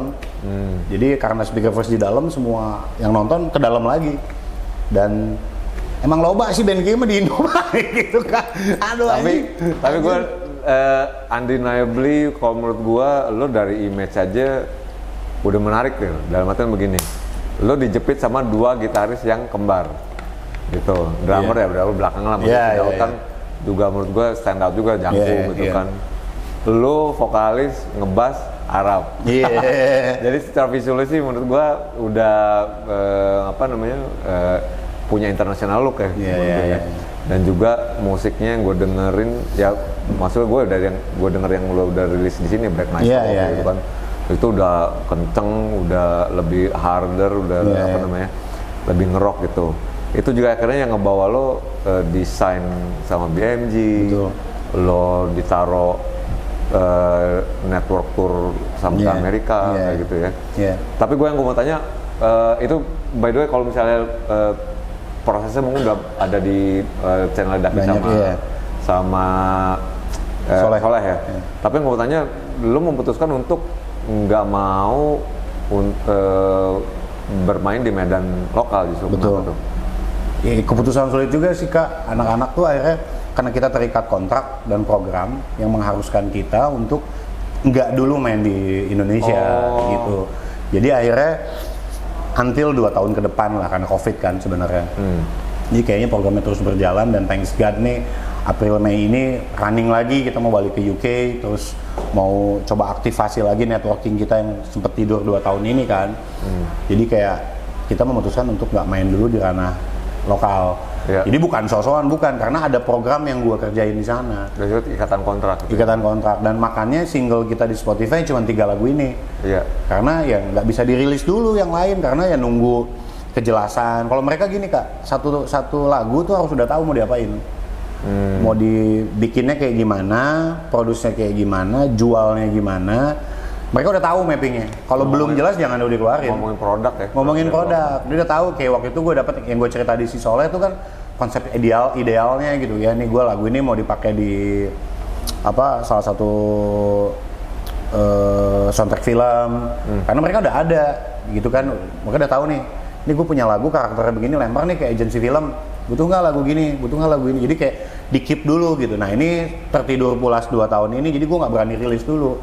Padahal materi yang baru, gue sama anak-anak sih pede banget gitu, cuman ya kayak jangan dulu. Nah akhirnya tahun ini atas dasar yang lain gue melihat eksistensi karya itu penting. Akhirnya gue cerita sama anak-anak, bocorannya ya tahun depan kita mau keluarin single buat di sini gitu, lokal dulu karena ya gue pengen karyanya eksistens dulu, dari situ nanti eksistensi karyanya udah jalan, karena yang di luar kan terus berjalan gitu Kak. Nah gue meyakinkan bahwa apa yang gue lakukan di sini tuh akan relate sama yang di sana, nggak akan tabrakan. Nah salah satunya dengan gue kan recording di 2 studio besar di sana. Kalau lagu itu nggak akan gue ganggu. Lu di Air Studio nggak salah ya? Air Studio sama Church man. Ya makanya gue mesti Emil tuh, kayak Emil Naif tuh kayak, lu di Air Studio anjing. Dia iya gue asal aja gitu Kak. Agent gue bilang, lu mau rekaman di mana? Air Studio. Kenapa? Oasis di situ. Gue bilang gitu kan. Pink Floyd gitu-gitulah. Terus akhirnya ternyata jadi kayak backing vokal tuh. Gue ngincer nih backing vokal nih 3 kulit hitam. Backing vokalnya Clapton. Gue ngincer banget. Jadi man, kayak shit menjadi pada. Terus produsernya mau siapa? Ini nih produsernya ini dia dapatnya si Babel sama Fernanson. Gue pengen musiknya beda gitu Kak. Jadi kayak pengen nuansa lain, memutuskan dia. Terus dia punya cerita sama Stone Roses. Jadi gue pengen banget sama dia gitu. Dan akhirnya sama si Matt nih gue jadi temenan sampai sekarang kayak. Gue inget malam itu kita beres recording, dia pakai sepeda kan, rumahnya jauh banget. Lu mau ikut nongkrong sama teman gue? Kata dia. Beres recording kan, wah gue capek abis konser dia. Siapa temen lu? Nah, lu nggak akan kenal, udah rocker lama lah. Kata dia. Siapa? Paul Weller. Gue masih begini. Anjing gue bilang nggak akan kenal gimana. Gue bilang ini Godfather of Mode dia. Gue bilang gitu. Oh lu tahu? Jadi faktanya bahwa artis-artis ini juga kadang nggak ngerasa besar Kak. Iya. Jadi, padahal di dia karena gue akhirnya punya rumus sendiri. Karena bukan budaya kita dalam banget. Sama kayak bule nih tinggal di batik. Anjing, pride ke batik. Padahal di dia tukang sanggup padangnya marah kayak batik gitu kan. Kayak gue pertama ke London, Dr. Martens, Parka, anjing, beda taunya orang-orang dikirain rockstar. Yoi, semua orang foto kayak oke, terus udah rockstar lah, tapi belum internasional. Makanya terus akhirnya ya mereka berpikir kayak, wah lu masih ngangkat budaya tradisional gua, mod, punk, skin gitu kan, itu di daerah Brixton kayak gitu kan. Ya kalau di Bandung ya, bahasa orang di Sisole kan gitu, sibuk Fredrickson atau Louis Fredrickson ketimbang Lars Fredrickson gitu maksud gue, karena bukan budaya kita Kak, dan kita ngehidupin banget gitu kan. Jadi mereka kaget, amazed kayak, makanya gue nggak heran komunitas metal di luar amazed sama komunitas metal di kita. Tapi lo ini nggak, lo paying attention nggak dengan progres dari industri musik di lokal kita nggak usah ngomongin yang skop besar ya, tapi dalam artian kayak network independennya. Gitu. Lu ikutin nggak perkembangan itu? Kalau gue lihat malah apa yang udah dilakukan di Indo nih sama teman-teman indie gitu kan, kita tahunya bergerak sendiri itu memang template yang dilakukan di sana sih Kak. Justru si industri mainstreamnya nih, label-label gede itu nggak memainkan porsinya yang benar justru. Jadi kita memang melakukan benar, kayak semua produk yang kita keluarin tuh kayak lu, Brandos mungkin head directornya lu kan, ya memang musisinya yang punya kontrol itu, label tuh fasilitator gitu. Lu mau bikin apa, kayak mereka, Tir single ini bagus nggak menurut lu? Nanya gitu. Zaman gue di Sony di sini kagak ada man, jadi kayak eksekutif produser tuh nggak punya porsi. Gue udah bikin 15 lagu dikasihin ganti, padahal kalau lu lihat Rick Rubin tuh bareng, nongkrong bareng, bikin lagu bareng. Ya gue ngalamin itu di luar sama Matt gitu. Kita berproses bareng, cerita, gue nanya-nanya hal yang di luar musik untuk ada kedekatan personal gitu. Tapi di sini malah lebih di itu ya. Karena mindsetnya gini, yang punya duit masih dianggap bos di sini, padahal partner. Itu loh, itu yang salah gitu. Oke, yang mau ditanya Intir tadi kayak yang gue bilang. Lu kan practically udah peta struktur operasional udah kegelar ya? Iya benar. Lu ada kontrak dengan agen booking luar, label BMG internasional dan lu ada jadwal recording gitu. Tapi kenapa gue tanya tadi apakah lo aware dengan perkembangan industri musik lokal di sini, at least yang independen ya, gue nggak merhatiin yang label-label besar. Tapi menurut gue network musisi atau community atau entity-nya pelaku-pelaku di sini atau juga mungkin bisa dibilang indie labelnya lokal itu jauh lebih thriving, lebih dynamic dan lebih produktif. Iya benar, setuju gue. Apa lu nggak kepikiran nggak mana anak untuk mungkin kita coba trial lempar atau mungkin lo bilang tadi lo mau ngerilis single dulu di sini. Iya, jadi kayak sebenarnya gini Kak, gue tuh ada yang bilang sometimes people suka salah gitu ngelihatnya kayak wah ini show luar. Enggak, gue terikat kontrak satu, yang kedua gue udah digelar nih, karpetnya tuh kelihatan petanya, oh ini kesini. Cuman pending gara-gara COVID, gue mau nahan dulu gitu. Karena mungkin dari journey gue yang gue lakuin di luar akan ngimpact ke sini, gitu. Jadi kayak gue tuh sebenarnya nahan aja dulu. Bener 5 tahun belakangan ini musisi sekarang gila sih buat gue, pola geraknya, medsosnya bermain dan lain-lain, terus pola marketing mereka ngebangun value brandnya as a band, as a musician tuh tahu dari mana gue nggak ngerti, pada keren-keren gini musisi-musisi baru gitu. Dan akhirnya angkatan-angkatan kita pun berevolusi, bergerak gitu kayak oh ya bisa. Nah tapi kalau yang dilakukan si Speaker First untuk saat ini kita masih ngikut sama yang udah dibikin sama yang di sana. Dan lagi di tengah-tengah proses ya. Lagi di tengah proses, kendalanya itu ada. Nah, cuman sekarang tuh inisiatif dari gue cerita ke anak-anak kayaknya kita butuh juga deh at least kita eksis secara karya lah, bikin single. Gue pengen gerilya sama salah satunya sama band lu gitu. Gue kayak apa kita balik lagi masih berandal, kita jalan rock and roll revival keliling di kampung kita, Jakarta, Bandung, Bali, kayak di mana. Akhirnya gue konsul lah, ternyata nggak ada masalah. Jadi kayak kalau lu mau tujuannya gitu dan programnya nggak keganggu ya gas aja. Jadi kemarin itu kita memilih berhati-hati sebenarnya, bukan picky, bukan oh ini nggak ada tawaran sini main nggak mau, lokal nggak gitu, lebih ke aduh ini gimana ya sama yang di sana tabrakan nggak ya programnya, kayak gitu-gitulah Kak. Jadi silakan ditunggu nanti Speaker Brandas. Ya iya, Rock and Roll Revival. Iya 2022. Double tour gitu. Ya benar-benar di tahun depan akhirnya. Benar. Tapi lu di tahun depan kan katanya ada rencana untuk kembali ke London bulan April atau Mei. Untuk meneruskan rekaman yang lagi. Iya betul. Lebih ke udah progres yang lain sih, kan developing karya dulu nih. Ya kalau di luar tuh ada. Materi lu udah jadi berarti ya? Udah recording, udah beres. Udah beres. Cuman nih ketahan gara-gara ya COVID, bahasa gue suka ada yang nanya, "Bang, kok nggak keluar lagi?" Rolling Stone aja nganggur memang tuh COVID. Iya nggak sih Kak? Mau pulang kampung dulu. Iya, dan ya gue seneng sih akhirnya jadi lama di sini. Walau gue malah sama anak-anak kepikir COVID tuh waktu gue untuk rehat sejenak, berpikir ulang tentang banyak hal di hidup kita, terutama bermusik kalau gue lihat kayak gitu. Nah anak-anak tuh masih passionate sama ngejar mimpi yang di luar Kak. Itu nanti balik ke April untuk meneruskan apa nih? April ini gue ada jadwal sama booking agent. Jadi kan yang sama Soleh kalau lu perhatiin tuh mau tour kan. Nah gue mau aktivasi itu lagi. Jadi biar ini booking agentnya jalan lagi, terus Speaker First 2022 tuh ulang tahun ke-20 Kak. Band lu juga kali? Cuma beda setahun kita. Ya beda setahun ya. Akhirnya mau ulang tahun ke-20, terus kita mau bikin konser di UK. Gitu, jadi mau bikin konser, terus mau tour lagi, aktivasi booking agent, and then we'll see what happen next. Jadi gue juga belum tahu mau after ini ada apa.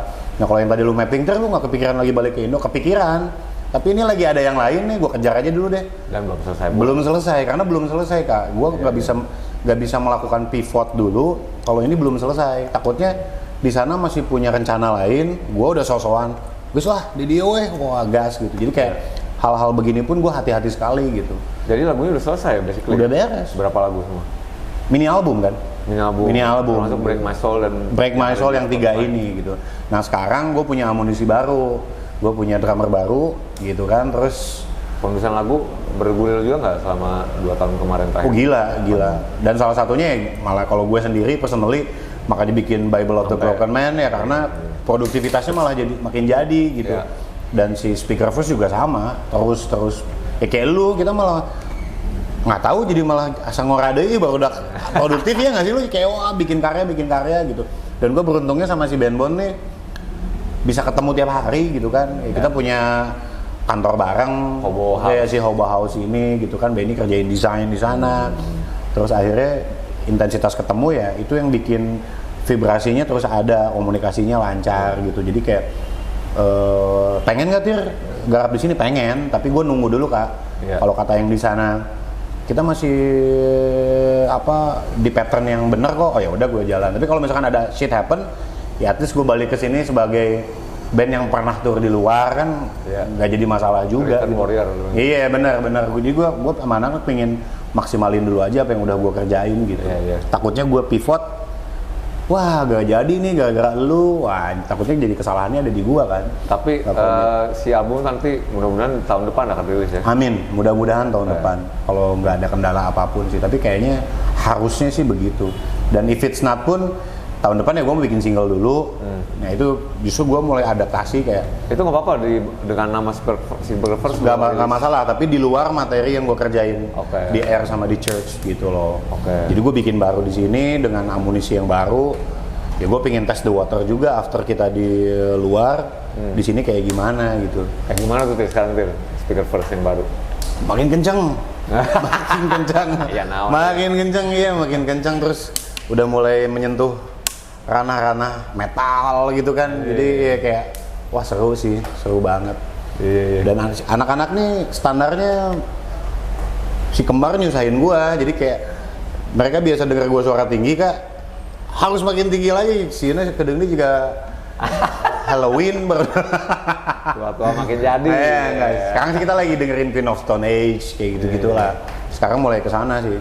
Heavy banget sih. Ya, yang mudah-mudahan ntar jalan ke 2021 lancar rekamannya dan rilis. Nah sekarang bagian kenapa lu ngerilis Bible of a Broken Man nih? Ya gue ngelihat kayak gini Kak, ada beberapa materi yang gue nggak bisa kerjain sama Speaker First. Musik gini gue nggak bisa kerjain gitu, itu satu. Yang kedua, gue ada di titik dimana produktivitas berkaryanya lagi tinggi Kak, tinggi banget gitu. Jadi kayak wah dikit-dikit bikin lagu. Tapi gue nggak mau rilis ketika era pandemik nih semua bikin single. Gue nggak mau karena gue rasa nanti karyanya jadi tenggelam dan jadi biasa gitu. Karena udah biasa ngerespon sesuatu karya. Jadi gue pertimbangin matang-matang karya ini untuk jadi mini album yang sekarang gitu. Jadi kayak gue udah nunggu banget karena ya tabungan lama nih.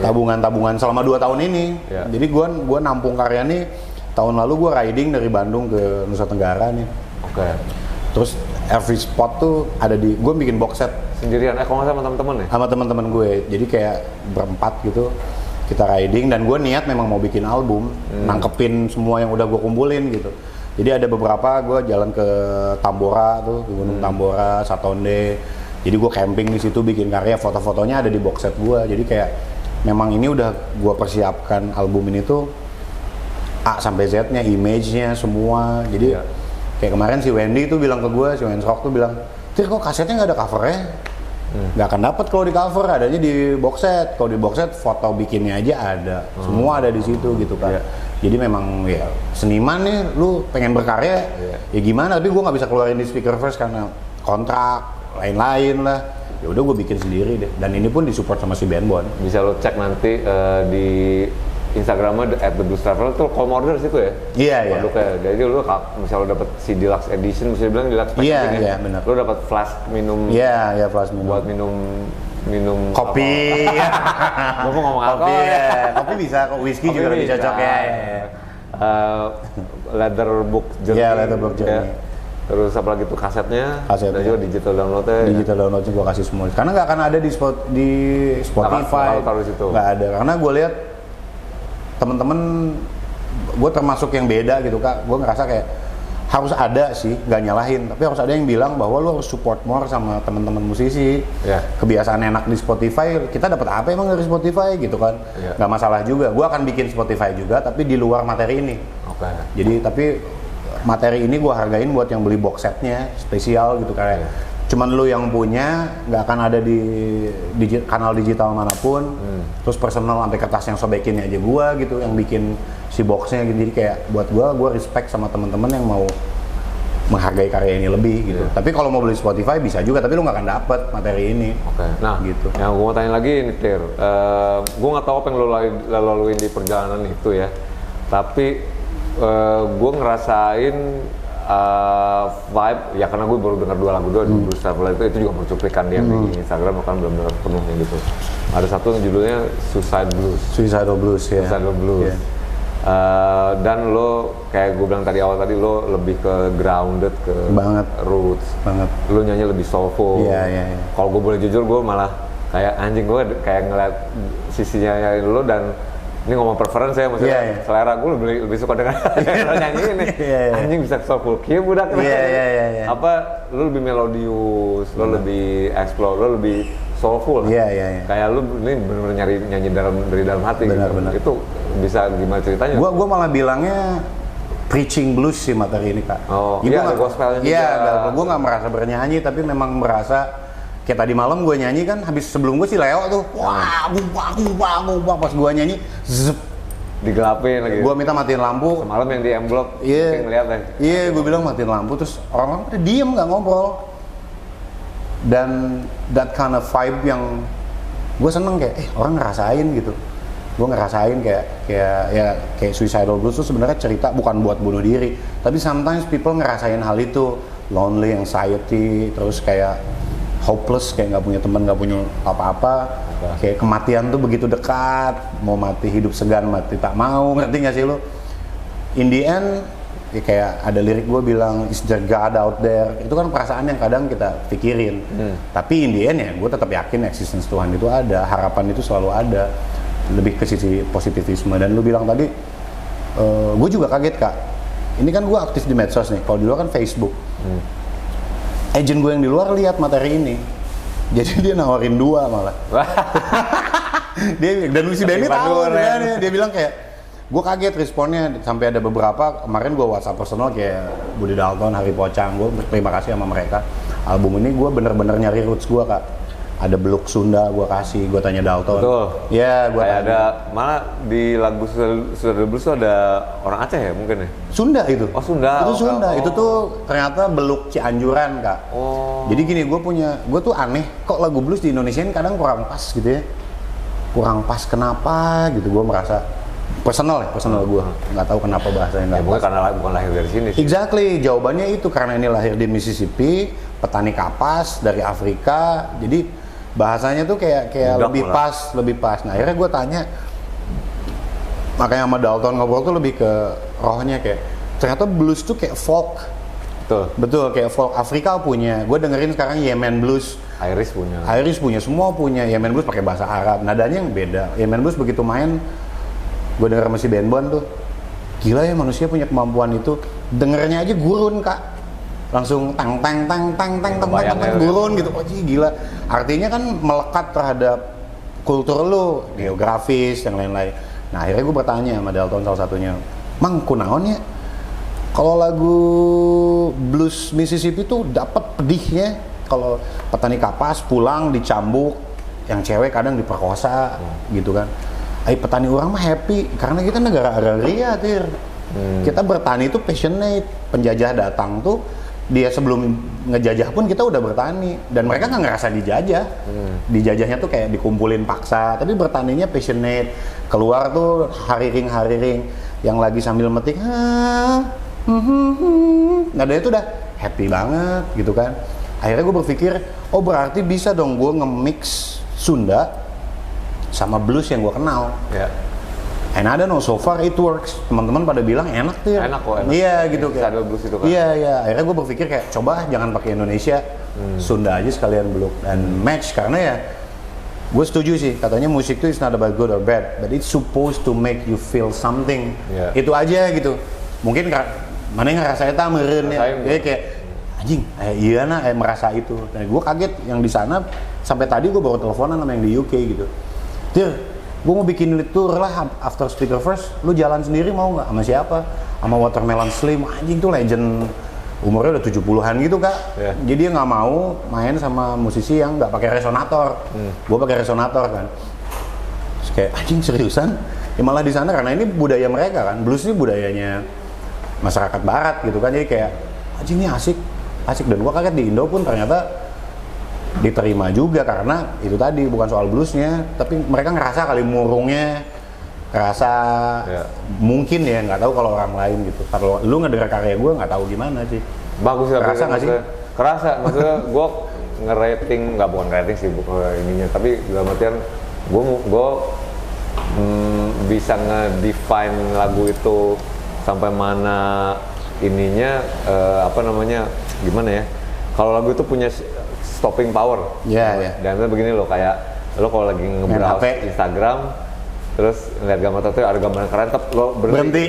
Gitu. Kalau lagi denger radio begini berhenti gitu. Nah gue di antara post-post tuh begitu denger si Susana anjing beda begini, apaan nih ya?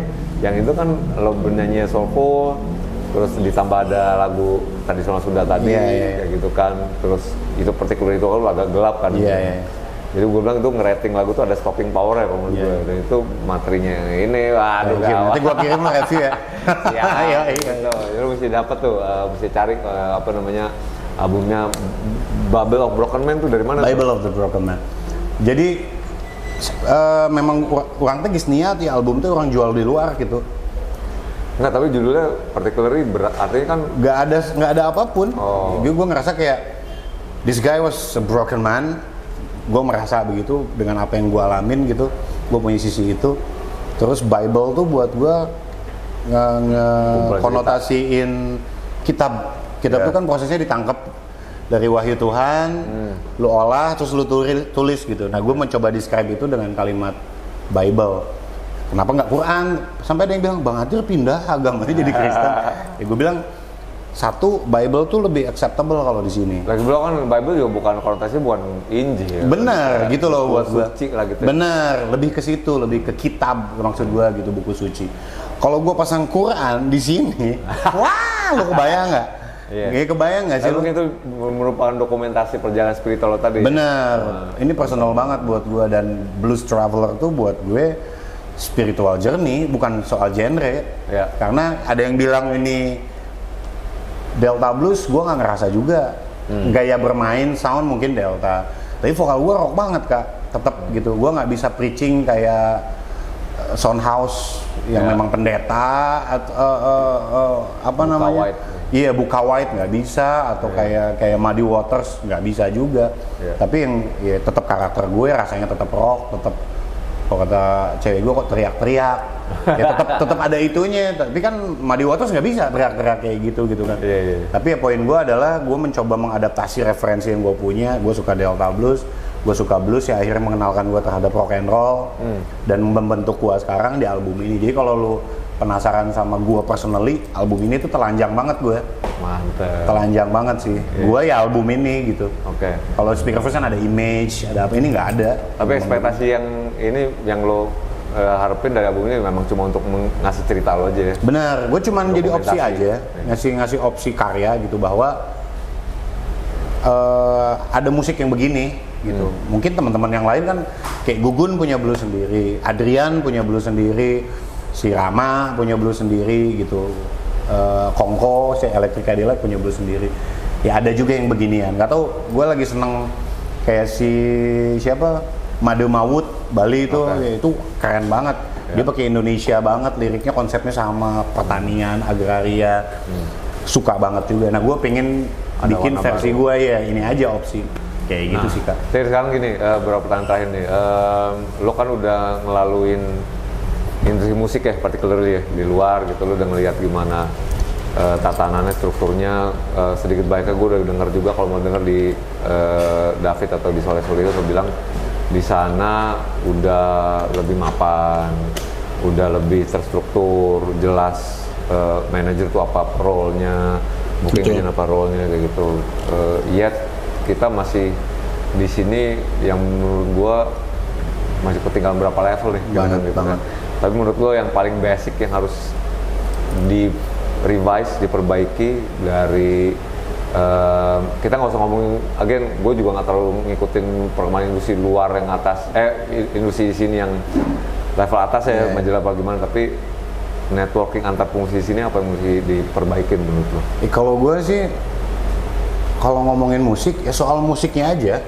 Kalau di luar gua sampai nanya, I wanna know kalau di sekalian tuh nge-describe bad attitude tuh apa sih? Bad attitude. Bad attitude. Profesional dia. Lu mau mabok, lu pakai narkoba, lu mau ngewe, manggung ya manggung, interview ya interview. Kalau di sini kan banyak banget Kak standarnya tuh, the way you look, the way you talk, the way you walk, the way you up, semua tuh jadi Bahan penilaian. si Atrio sombong. Kenapa? Lembang nanti ngenahin tuh. Lu nggak punya. Gak cerita si David tuh katanya. David mau tanggal lo lagu banget enak kayaknya. Iya, pertama ketemu kan Belum gitu. kenal ya. Iya, dan gue udah nggak peduli soal gituan Kak, karena gue ngeliat lu pun belum tentu cocok, bener nggak sih? Jadi kayak apa namanya? Stop lah judging sama orang soal hal yang nggak penting. Musik tuh ya musik, udah. Gue seneng The Brandals, lu temen gue, tapi musiknya gue suka. Sekarang dibalik, lu temen gue, musik gue lu nggak suka, lu mau gimana? Nggak bisa maksain, bener nggak? Kayak goreng sih itu cocok lah, nggak jelek, nggak cocok sama gue. Ya itu nggak bisa dibohongin Kak. Jadi maksud gue. Tapi lu yang penting lu jujur gitu. Jujur, dan si musisi yang di Ongkoh nanya, Kak gue mau ngirim album gue nih, review dong.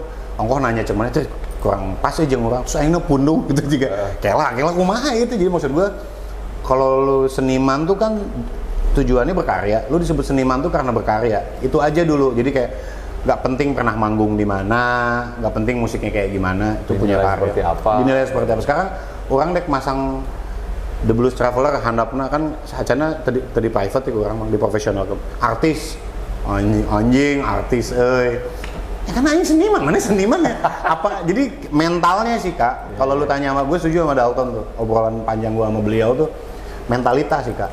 Mentalitas itu yang kalau karya gue udah keliling kemana-mana, musisi kita tuh edan, potong kuping gue. Gue kaget ada band yang ngebuka band gue keliling tour di Amerika, 7 kota di Amerika sampai New York tuh, Seattle. Baheula ti saparua geus aya di tahun 80 ge. Tapi alusan band aing di dia gitu loh Kak, ngerti tuh sih. Jadi kayak gue ngeliatnya kayak anjing loba pisan. Mereka lihat band lu main, udah pasti potong gua mangap pasti. Gitu loh maksud gue. Cuman mentalitas kita. Jadi kayak bisa ngargain. Iya, itu satu. Yang kedua juga jangan berhenti berpikir kalau orang luar bule itu lebih baik. Kru aing bule, anggar we ditah-ditah gitu maksudnya orang. Kita beresan gitar orang anggar we pirang gitu. Jadi maksud gue mental gitu. Jadi good music is always a good music. Jadi kalau lu tanya soal mapping dan lain-lain, gue memaklumi Kak, memang karena ini bukan budaya kita, mereka lebih maju industrinya nggak masalah juga. Tapi mentalitasnya justru mending mana ngerasa keren ketimbang ngerasa goreng. Ya, kalau lu nggak pede jangan main musik, bener tuh Kak. Jadi Kak, kalau lu nggak pede nggak jangan ngomong jangan main musik gitu. Tapi mesti percaya diri. Mesti percaya diri. Ya, lu bikin kaos anjing halus pasti cek mana gitu kan, rilis kalau lu nya bagus nggak ya, asa goreng mending jangan gitu. Dan support paling real buat gue so far di Indonesia yang bisa dilakukan ya itu support karyanya gitu Kak, anjing halus. Dari situ mungkin kita bisa beli merchandise, bisa beli yang lain. Nah masalah mapping yang lain nggak masalah sih Kak, telatnya banyak faktor lah, ada brand, ada skema industrinya. Yang gue sering bilang, gue sebenarnya malas cerita ginian karena akan dianggap sombong, sok tahu, sok bule, sok luar negeri kalau yang punya hatinya goreng. Tapi yang mereka harus tahu bahwa ya ini gua alamin Kak.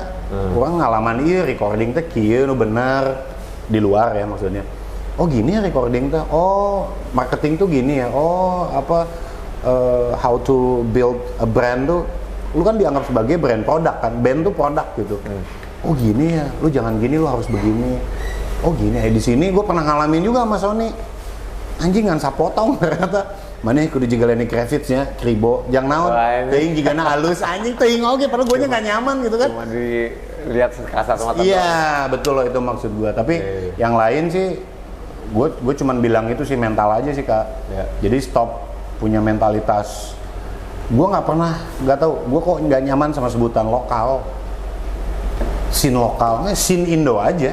Lokal tuh kayak I don't know somehow downgraded gitu. Dan gua rasa gua tanya ya ini obrolan gua sama Dalton juga salah satunya itu sebelum gua bikin album ini tuh di brainwash terus, lu nggak sadar mental lu turun. Mental kolonialisme gitu. Lihat bule anjing pasti keren, loba ada vokalis kulit hidung di New York nu nyanyina goreng, loba bisa. Kayak gue nggak semua orang Ambon suaranya bagus, ada aja. Justru jadi mental mun aing orang Ambon nih, gue orang K, tuh bisa nyanyi, anjing ngera gitu kan ada mentalnya.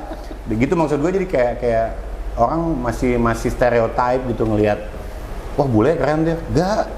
Gua ngalamin kru gua nggak mau buka gitarnya Benny. Karena Gibson. Dia lihat si Benny main, terus Gibson sampai minder kak. Gue nggak berani, jangan gue deh jadi krunya. Sampai gitu. Bule nu panona biru gitu. Anjing entong. Mereka gitu. Sedangkan kita ngeliat bule itu pasti jago ente, nu goreng mah goreng we. Dan perbedaan di luar sama di Indo yang paling jelas buat gue itu, menjadi diri lu adalah selling paling bagus gitu. Ya. Kalau di sini waktu gua di Sony ya, ente iya erana ke India ya, mana di India kan we. Malah dibelokin jadi Malah iya, jadi bukan lu, padahal mempertajam karakter lu tuh yang paling bisa dijual gitu kan. Karya tuh ada personalnya kan di situ. Ya. Ketika videografer gua ketika lihat Berandal, mana itu diulang-ulang ke videografer aing. Ya. Aing inget pisan saya tuh gitu kan. Si bos tuh tiap ada si aing itu anjing si Eka we. Artinya punya karakter. Kayak gue di masker datang, gue batuk nih. Anjing si Atir. Nah, itu tuh kan personal karakter justru yang harus dibangun, bukan harus jadi sama yang lain. Jadi mental sih kak, sama mindset, udah that's it. Mental sama mindset. Penting tuh ya. Mental, mindset udah dua itu aja. Kalau berkarya ya kita kan terus ya. Tapi mental sama mindset tuh susah banget. Susah banget. Semakin gue jauh, aing kudu semakin down to earth di dia mah. Kebayang gue tegak dikit, anjing, sosok ya. Sebenarnya gue nggak peduli, tapi kayak capek kan sih kak. Kenapa sih mana? Nah gitu sampai gue ada momen si Benny dahar ketoprak di Dago. Ada teman gue ini, dia punya brand gede di Bandung. Dia bilang, "Dir, gue liat gitaris lu makan ketoprak di Dago." Terus kenapa? Dan humble pisan. Si Benny, aing kudu dahar batu, aing rockstar. Ada juga yang saking positifnya gitu, gini rockstar tuh kayaknya image-nya anjing, living the rock and roll, ente, kalem weh, sarua gitu kayaknya. Gue masih makan bakso di sini nih, di Cak Sukumis, ya masih seneng Sinar Garut, datur juga gue makannya yang beginian gitu. Jadi kayak stereotype itu tuh jangan lu pakai lah. Mental sama mindset udah, nanti berkaryanya jadi enak gitu loh kak. Ya kita juga sebagai audiens juga nggak jangan terperangkap dengan. Bener banget. Ente angger weh, gitu. Jadi sebelum ke hal yang lain, gue rasa dua hal itu akan mempengaruhi ketika lu sebagai apresiator. Gue menghargai karya lu dan akan berpengaruh terhadap gue sebagai kreator.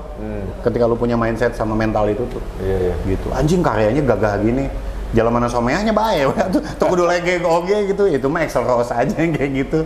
Gitu kak. Kalau kata anak-anak online nih, anak-anak anak-anak TikTok, anak Instagram, daging semua. Daging, informatif bagus. Iya. Tapi yang jelas itu tadi lo udah denger sendiri gimana ceritanya Atir yang lu gak main-main sih Tir, itu kemauan baja ya, lo jalan dulu ke sana, lo udah ngaprak belusukan dan akhirnya terjadi kayak gitu kan. Jadi ngebuktiin kalau nggak ada tuh, there's no such thing as dreaming ya. Nggak ada. Bisa lo kejar asal jangan yang mustahil aja gitu. Iya. Gitu, jadi bisa dikejar dan juga mindset dan mental tadi yang harus benerin. Kita sebagai musisi dan lo juga sebagai audiens harus bisa ngeprosesnya gitu. Oke. Kita nuhun pisan dari sampai ke sini. Kurang nuhun pisan. Nuhun pisan. Dilancarin di tahun 2022. Amin. Mudah-mudahan kita bisa jalan bareng ya. Harus dijadiin ya. Harus dijadiin. Bisa tanggung jawab bisa. Sampai gue kontak lah. Oke. Insya Allah di Januari. Dan terima kasih udah mantengin di sini. Jangan lupa untuk follow di @thebluestraveler ya. Speaker First juga ada. Speaker First, the real Speaker First. Kamu ada nggak real? Ada panjang ceritanya. Ya. The real Speaker First. Dan juga di Spotify. Lu juga ada Spotify ya? Spotify ada. Oh enggak. Blues Traveler nggak akan ada Spotify-nya man. Cuma beli di situ tuh. Cuma beli di situ. Gua ada di webnya gue, thebluestraveler.com. Semua ada di situ. Sama kalau Speaker First. Speakerfirst.com juga ada. Spotify-nya ada, webnya juga ada. Sip, tinggal lu cari tuh di berbagai kanal-kanalnya, semua ketemu dan silakan menikmati musiknya Atir dan Speaker First. Thank you, man. Terima kasih semuanya, kita ketemu lagi di episode berikut. Assalamualaikum warahmatullahi wabarakatuh. Waalaikumsalam. Mohon maaf.